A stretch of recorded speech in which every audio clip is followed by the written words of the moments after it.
డ్రైవరే sir ఆ passport ఇక్కడ పెట్టింది. నువ్వు పెట్టావా? నీ దగ్గరికి ఎలా వచ్చింది? చెప్పరా తల్లి. నిన్న మీ కార్ సర్వీసింగ్ ఇచ్చారు కదా సార్, అందులో ఉన్న థింగ్స్ అన్ని మీ క్యాబిన్ లో పెట్టాడంట. పాస్పోర్ట్ చెప్పాలి కదా.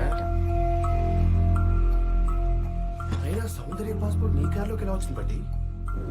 Thank you. ఎందుకు? లిఫ్ట్ ఇచ్చే ఛాన్స్ ఇచ్చినందుకు.